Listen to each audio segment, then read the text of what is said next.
Agents have been losing their minds over the vague announcement that a future season will bring seasonal characters to the Division 2. Unfortunately, since I moved house, I don't have my setup, so this video is very delayed. My thoughts on the subject have evolved after seeing the response. Let's take a more balanced look at the information presented and form our own tentative judgments on this big change. Stick around to the end to hear my theory on why they're really doing this. I think it's pretty interesting. Hey agents, it's Dispatch. Welcome to the channel where we talk about the math, builds, lore, and game design of Tom Clancy's The Division 2. Let's get stuck into it.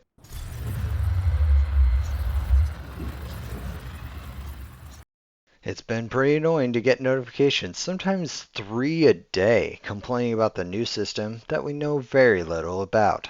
Literally scrolling through Reddit, I found 6 in a row one day complaining about the exact same things and claiming they are going to walk away from the game entirely just because of their perception of the system that isn't even out yet. For those of you unfamiliar, let's recap. The devs explained in a video that the new seasonal content will be unlocked only by a special seasonal character. This character will add a new slot to your character selection screen and will start at level 1. It will have an accelerated progression system. This character will be a permanent addition to our roster. Maybe this is one way for them to effectively give us more stash space, but I'm not sure if that's a driving factor. They didn't mention it. We know very little. For example, we don't know how or if the seasonal activities will be different from current seasonal activities. We don't know exactly how fast this progression system will be or how it will feel to play.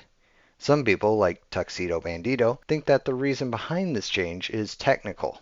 The devs can't do the changes that they want with current characters because it would either be unfeasible from a technical standpoint or it would risk bricking the entire current codebase and provide an even worse problem. They have expressed this in the past with some of the other new activities, but I am not sure if I'm convinced. As people who are not devs, we really have no idea how hard things can be behind the scenes. With Apex Legends, for example, the players wanted the muzzle flash of some weapons reduced. The devs explained a little bit why it took so long. Apparently, they had to completely recode how the game processed illumination. So who knows, maybe the Division, in a similar way, requires completely reworking the way characters are made for the new content to be really new. I kind of doubt this is the case since they haven't cited this as an actual reason for this particular problem. If this is a reason, then I understand the devs are really in an unwinnable spot. They're fighting against old code and probably want to move on to the Division 3. They did, however, mention 2 reasons why they decided to go to this model, and we're going to speculate on these individually. The first reason is to give agents new experiences. The second is because of balance. Let's set aside the first reason for a bit and focus on this one. I'm not sure what the actual real issue here is. If the balance issue is because of expertise, they kind of made their own bed and now they have to lie in it, which everyone could have predicted. I've always been against the expertise system, and I have a video detailing alternate systems that would have been much better. It's down in the description. If the issue is overpowered gear, like Striker, they should just nerf the outliers. The community has always had an uproar about this, which is really stupid, and let me explain why. The game has a balance, driven by the dev's intent. If you have a problem with the balance on a certain difficulty, play a lower difficulty, or play a different game. The community says, don't nerf anything, just bring everything else up to the overpowered level. Yeah, that's not feasible, and not a good idea either. If you bring everything else up, not only is that a monumental task, considering you're touching everything else in the game, it also just power creeps the gear and changes the balance of the game. We've seen this with many games in the past, where power creep eventually trivializes certain difficulties of the game. I can only assume that the devs have heard the anti-nerf crowd a bit too loudly, or maybe they've seen in their analytics a drop-off of players when the nerf comes in. Regardless, I think they should have stuck to their guns on dropping nerfs on overpowered items, especially with the next items that we'll talk about. I think we've got a problem with 4 items in the game currently: Striker, St. Elmo's, Ouroboros, and Determined. I'm just going to come out and say it. Strikers is overpowered and boring.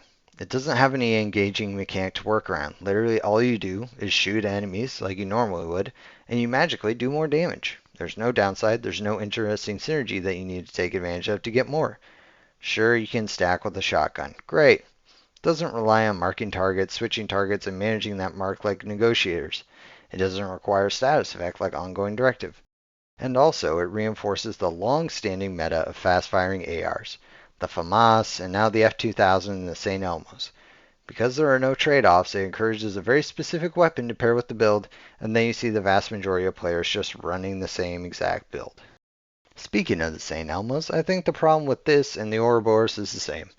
They are exotics with boring talents. Exotics are supposed to be special gear or weapon that give you abilities that you can't have anywhere else, and you should tune your build or playstyle in order to take full advantage of their talents. For example, the Backfire SMG requires bleed resistance or hazard protection to really take full advantage of the talent. The Mantis MMR gives you unlimited decoys as long as you're getting headshot kills. However, the St. Elmo's and Ouroboros talents don't require any management, have no trade-offs, and are less engaging than even high-end talents. While you can increase the duration of St. Elmo's shock with status effect attributes, it still isn't consistent enough to merit tilting your build in that direction. Since there aren't any interesting ways to proc or manage that shock effect, you're just left with the nice to have but unengaging talent.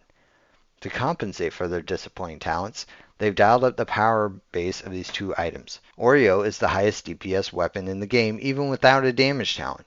St. Elmo's has a ton of weapon handling, crit, and mag size, and so while it doesn't technically do that well in terms of damage numbers, it's so easy to use and these benefits have perfect uptime, so it's clearly the best AR in the game for the vast majority of the player base. St. Elmo's clearly has the definitive edge when running strikers, the other OP part of this build, since it has more accuracy to get those hits, a larger mag to get more stacks per mag, and a high rate of fire to get those stacks faster. Occasionally, you'll get those shock bullets, and that will make hitting enemies even easier for more damage. If St. Elmo's had been designed in line with other exotics, maybe you could have gotten shock bullets whenever you deploy a skill. Maybe using a pulse would also shock enemies or give you extra damage while you have shock bullets. Maybe allies within range of your skills would give them shock bullets. Maybe when you ADS and your skills are active, you get shock bullets, and when you come out of ADS, it repairs your skills if they are up. There are so many more interesting and better options than what they decided to go with, which was essentially, it's a police M4, just better in every single way. Probably the biggest offender of poor balance is Determined. It is the most viable MMR talent by a very wide margin and trivializes the vast majority of content. Really, they should revert it back to being active only every other shot. If you can't hit headshots, Determined at least makes it so you only have to hit half as many. While most of us could still run other talents, it's really hard to justify to myself taking longer and making things that much harder for myself to get through content. Alright, if the balancing issue isn't related to raw gear power or expertise, maybe it's just a player skill issue. I will say that the recent Manhunt bounty missions have been very difficult. This is a good thing though. These were much more interesting than their normal standard counterparts. Maybe players have been complaining about these missions being too hard or too easy, so the devs are listening to that feedback. It seems there is only going to be a normal difficulty and a master difficulty with the new seasonal activities. So maybe it's just an effort to reduce the amount of churn required to balance 5 difficulties by bringing that down to 2 difficulties. While the evidence trends towards this part of balancing being a factor, it is possible that there are other balancing challenges that are driving the seasonal character changes. In the past, they tried to take away gear swapping in combat, which was pretty bizarre. Maybe instead, it was just that there are so many builds in the game now that there aren't many mechanics they can throw at us that we don't have a solution for. For example, if they throw drone spam at us, we can run a jammer build. If they throw lots of weak enemies at us, we can run a fire eclipse build and wipe them out very easily. I find it hard to believe that the devs couldn't solve these issues, but maybe this is the reason. The decision to bring in seasonal characters might have been driven by a different reason other than balancing. My theory is based on basically no concrete evidence, so feel free to roast me in the comments, but I'm hoping that the reason is to try and bring a different experience to us. We saw with the Descent game mode that our characters are essentially dialed back to level 1.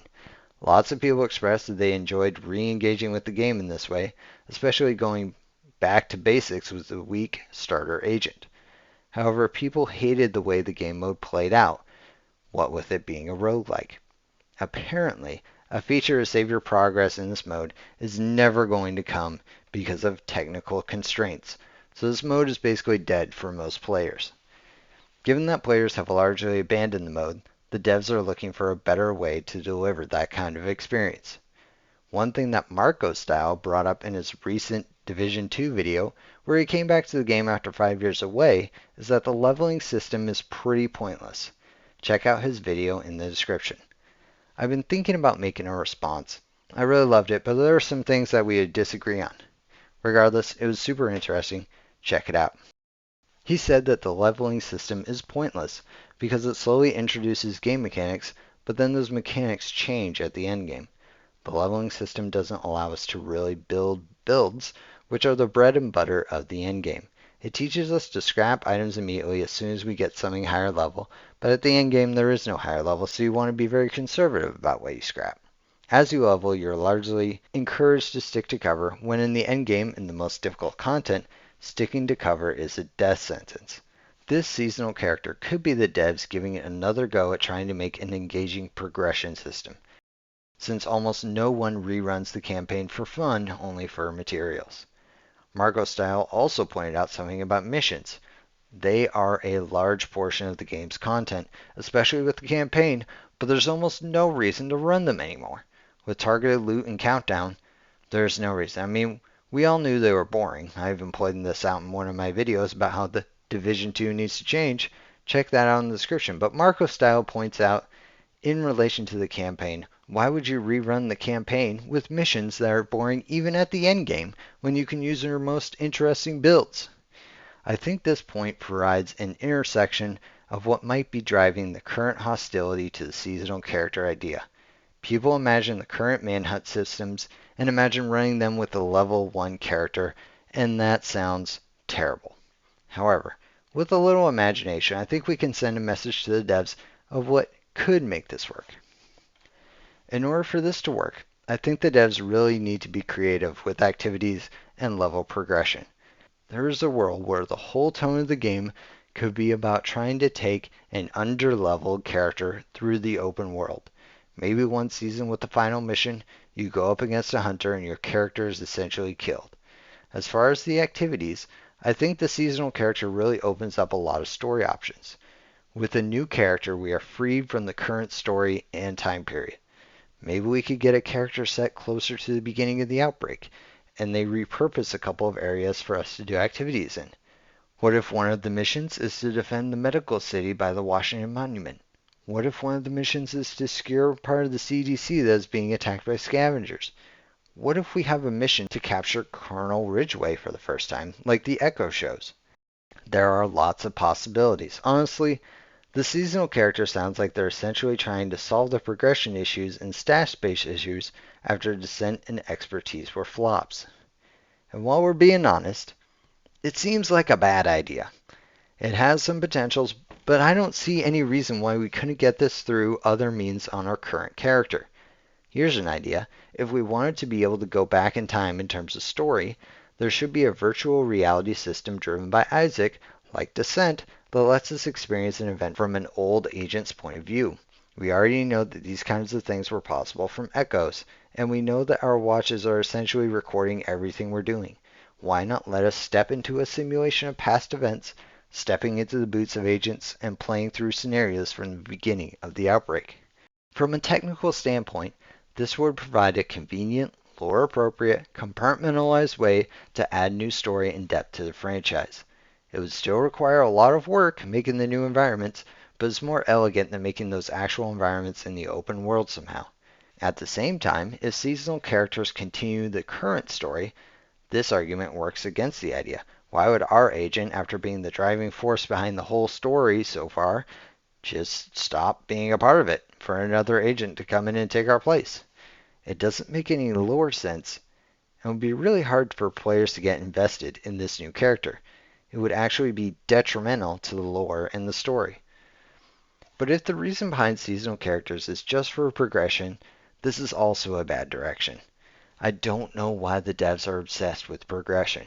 We didn't have any progression or even any content for almost 2 years, and we don't need it now. For us, what keeps us engaged is not artificial systems, but just new content and new ways to play, that being new gear. I'll say it again so the devs and everyone else can hear. We don't need a progression system. Going back to my opinions on the goals of the devs with these changes, it doesn't seem like these goals necessitated this change. We could just get better progression with our main characters at the end game. Heck, I don't even think these goals are where the devs should be focusing. The biggest issue with the game, in my opinion, is just that they need to create varied content and buff a lot of lackluster gear in the game that gives us more ways to play. The majority of the last couple of gear sets and exotics have all sucked. Like, really sucked. Like, they've sucked. The thing that drives the most engagement is new activities, modes, and gear to play with.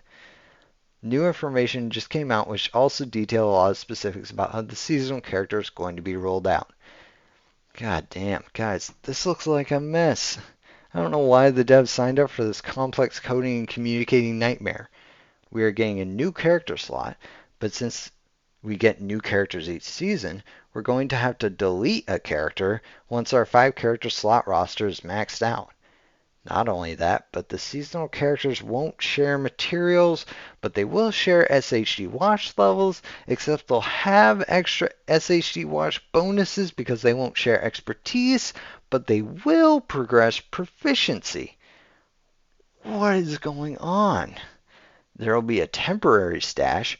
Who knows when that will become active and how long it will stick around for. Non-seasonal characters will be able to do some of the seasonal activities, but only for a certain amount of time. And somehow, this is going to make the game more accessible for new players. Right. I'm calling it right now. This is going to be a buggy, confusing mess. And some of the FAQ reads like backtracking, even though they're trying to pass it off as simply revealing information that was already decided before the backlash. Right.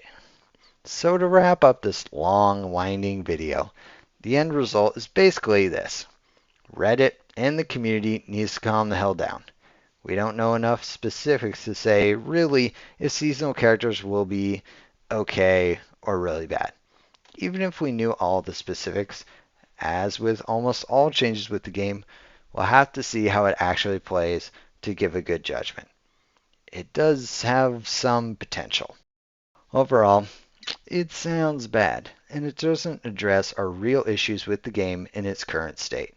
Instead of focusing on seasonal characters, I prefer the devs focused on balancing the game, buffing bad gear, and creating more variations on activities and content we already play. That's the recipe for success. Alright, agents, now it's time for you to shine. Put your own thoughts and ideas down in the comments. I've had Redditors and commenters shred my ideas before, and it doesn't faze me at all. So please, if you have any at all, share them below with your fellow agents, and let's try to show the devs what we actually want, and pray to RNGesus that we actually get it. Like the video, check out our playlist, and until next time, agents, this has been Dispatch. Take care out there.